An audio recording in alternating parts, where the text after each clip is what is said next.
gotten isn't right like this. I've been missing paying attention, you don't listen. Hey guys, welcome to my YouTube channel. For those who do not know me, my name is Khidr and this is Ki-Dar Unveiled. So listen, we are getting right into the nitty-gritty. Today is all about how we are studying for our many different subjects in nursing school. So for those who do not know, we have to study med-surg, fundamentals, pathophysiology, pharmacology, labor and delivery, pediatrics, critical care. Like, listen, we study it all, but sometimes it can get so overwhelming when you're trying to study for medical information, like medical topics, disease processes, because nursing and any type of medical information is like learning a new language, honestly. So here we're going to be talking about med-surg in particular, because usually you start off with like fundamentals or med-surg, and I want to just jump in there because that's where we usually start. So without further ado, make sure you grab a notepad, make sure you grab a pen, because we are about to be schooled. All right guys, so listen, I told you, if you have watched any of my videos, which I'll try to link here or link there, listen, I only been out of school for a year, but I feel like, you know, I've learned a lot since being out of school, and I want to bless you guys with some of the information that I've learned. I've never thrown away my nursing books, so boom, med-surg right there, baby. So that is the book that we used, and then I also used ATI in school. Our school had ATI, so we also had the ATI book right here. And I'm just going to give you some information from both textbooks, or both this workbook and this textbook, about how I studied and what worked best for me in order to pass these classes. So let's just get started. I'm just going to pick a topic. We're going to do COPD. For those who may not know, who's watching this video, or those who haven't got that far into nursing school, COPD is chronic obstructive pulmonary disease. So, or disorder, depending on what you are reading, but it's disease. I want to just start there because, you know, that's usually something that you hear in nursing school. It's usually a big topic, because it's like in their airway, breathing, circulation type of flow. So what I do to study is going to be 8 tips. Yes, 8 tips about how to study for med-surg. And the first thing is you want to write out your title. You want to write out the title of your particular disease process that you're studying, because your brain works in a filing cabinet. So whatever you are studying is going to be filed in a particular screen or cabinet in your brain. So for instance, we are going to be talking about COPD, and that is chronic obstructive pulmonary disease. So at the top of my paper, I would write that particular thing, chronic obstructive pulmonary disease, and put COPD in parentheses. That's step 1. Step 2, I want to write the definition of what COPD is, and I want to make sure that I write it in terms that I understand.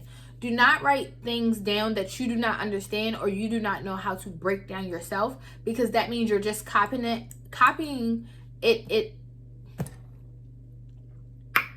You are just copying it out the book, and you're not comprehending it for yourself. Remember, you are not studying for a test. You're studying to save someone's life. So, you're going to write COPD at the top, and then you're going to write a definition. You're going to write something that goes along the lines of COPD is a chronic but a treatable and sometimes reversible disease process that affects the airway flow to the lungs, and can be often characterized underneath 2 other ones like emphysema or bronchitis. That is a definition. In this particular med-surg book, it says COPD is a preventable and treatable, slowly progressive respiratory disease or airway obstruction. In this book, it particularly says that COPD is a preventable and treatable slowly progressive respiratory disease of airway obstruction involving the airways, pulmonary parenchyma, which I can never pronounce, or both. So if you understand that, cool, write that down. If you don't understand it, look up the words that you don't understand and then write it in the terms that you will understand. 1, write your title. 2, write a definition of what it is. 3, you want to write down the pathophysiology. So you want to write down what COPD does to the body, how it affects the body, because you don't want to just say, oh, this is COPD, and you don't understand how it affects the body, especially because you are studying to be a nurse, or even if someone's watching to be a doctor. Hey, but if you are studying to treat patients, you want to be able to understand how the disease process works. So a pathophysiology definition could go something, I'm gonna just read it out here and then I'm gonna show you what it says in like the workbook. So in here it says that pathophysiology, for the pathophysiology, it is a symptomatic disease that affects middle-aged adults that deteriorates the lung function with vital capacity of how much air is breathed in and how much air is actually breathed out. So it affects the air gases, the air exchange. And that was me just paraphrasing it because it is a super long definition. And the workbook, it just says like COPD is encompassed of 2 diseases, which is emphysema and chronic bronchitis. You want to be able to go in depth of how they affect the body. You understand? So you have the title, you have your definition, you have pathophysiology of how it affects the body. And one thing that I love to do afterwards is write down the signs and symptoms of COPD. So the reason why I like to do signs and symptoms right after the definition, because okay, I got what COPD is, I know how it affects the body. What am I going to see from it? So you're going to see someone with shortness of breath. You're going to see someone with dyspnea on exertion, which means they get short of breath when they're moving a lot. You're going to see someone maybe with club fingers, where their fingers will round out and become really fat. You're going to see them with barrel chest, which means for us, a normal person, your chest is like, you know, besides the boobs, you got a normal chest that goes up and down. Barrel will actually poke out and then come back down. In this particular book, in the textbook, it goes way into depth of what you will see. So you're going to see, it says chronic cough, which is really prevalent, sputum production, dyspnea on exertion, and you're going to see them actually have weight loss, because if you're short of breath all the time, especially short of breath during exertion, you're not going to want to eat, and you're going to see that person lose weight. In this book, you're going to hear wheezing, crackles, hypoxia, and many more. But that's what you want to do. You want to write your signs and symptoms out because you want to know exactly, let me flip the page. You want to make sure that you understand what you are going to be seeing with that particular person who is suffering from this disease process. Now, after you have gotten the signs and symptoms down pat, okay? You got the signs and symptoms. You want to make sure that you write your interventions right next to it. This is how I learned. The best way for me to learn was to either write it directly across. So if I wrote shortness of breath, I would write rest or oxygen right next to it. And if I couldn't write it right next to it, say if I didn't have space, I would write it right underneath the section. So right underneath the section of signs and symptoms, you can do interventions if you don't have enough space beside it. You want to write down your interventions because you want to know exactly why you are doing what you are doing for that particular sign, for that particular symptom. So dyspnea on exertion. For dyspnea on exertion, you want to make sure that the person is resting. Tell that person to rest and catch their breath as much as they can, and to breathe in their nose and out through their mouth. If they are not able to breathe while sitting, you want to make sure that they try to go into this tripod position. A tripod is nothing but leaning over like a side table or a table like this, a desk, in order to open up the lung space so they can breathe better. This can be a sign or a symptom, because if you see someone leaning over like that, that means they can't breathe. But if you see them leaning over like that, they may be telling you, yes, I can't breathe, but this position is helping me. So it is an intervention as well. You want to make sure that, you want to give them oxygen, but not too much. Someone with COPD doesn't have that lung capacity like a normal person does. So giving them too much oxygen can actually harm them. So you want to keep that in mind, and you want to make sure that you write things like that down, because that could be a trick question on your test of like why you wouldn't give a COPD person too much oxygen or whatever.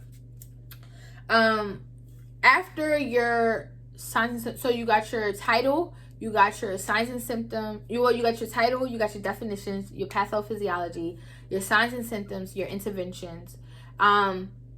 Underneath of them, you can, with interventions, you can also write like interventions or diagnostic testing. So this could actually be step 5 or 6. 1, 2, 3. Well, let's see. Title, definition, pathophysiology, signs and symptoms, intervention. So it could actually be 6, or you could put it with 5. Your diagnostics are like x-rays, ABGs, incentive spirometers. You want to do that because you want to know, as a nurse, what should I ask the doctor to order? As a nurse, what should I expect the doctor to order? Or what can I actually get off of the floor, the nursing floor, that can help my patient breathe better, and ask them to put in an order for? So you want to do like diagnostics and everything right after interventions if you don't put them together. Once you do that, the last section for what you actually do is patient education. And that's one of my favorite things to like really learn about, because I want to make sure that I am able to educate my patient on what their disease process is, how it can be preventable or treatable, and make sure that they understand what they are going through. So you have, let's say, 6 or 7 right now. Title, definition, pathophysiology, signs and symptoms, interventions in diagnostic testing or diagnostic testing, and then you have your patient education. Now, that is what you're going to do to study in the book. 2 more things that I would tell you to do is, 1, study for 1 to 2 hours, like I told you before in the last video. Study for 1 to 2 hours in order to really retain that information and get that information down pat. And lastly, you want to make sure that you're able to teach back. So that's 9 tips, but you want to make sure that you're able to teach back, because if I am able to teach you what the disease process is, that means I understand it. That means I have retained the information. That means I know what I'm talking about. And if I know what I'm talking about, that means I can teach someone else. That means I got the information and I can pass that test. I can save someone's life in that particular situation. With any disease process, whether it be COPD, heart attack, I'm trying to go down like the list, strokes, or if you have someone with gastritis, you want to make sure that you know what each disease process is, how it works, how it affects the body, signs and symptoms, what you can do, what you're going to teach the patient, and you want to be able to teach someone about it. That is the meat and bones about everything. So if you have a workbook, please make sure that you read your workbook as well. Work through the problems in your workbook. Usually they have like smaller, more condensed information, so it's easier to understand and obtain and remember. So if you do have a workbook, please work out your workbook. Please do the study questions. And if you don't understand anything, go to your teacher and ask questions. Please make sure you ask questions, and I will give you more information of how to actually be a productive student in the classroom. So that is all that I have for you. Thank you guys for watching this particular video. I hope you guys learned so much information about how to study and ace the test and become better nursing students and nurses. If you have any questions, make sure that you comment down below, and make sure that if you have any suggestions that you drop them also down below, so that way I may answer your questions or even make another video based off what you have asked me to study. Make sure, if you have not subscribed, make sure you subscribe to the channel, and make sure that you are sharing it with some type of nursing student, even a new nurse, and make sure that you come on back and turn that notification bell on, so that's the way you know when I am uploading new videos. Thank you guys for watching. I appreciate you, and come on back, and I'll talk to you soon. Peace.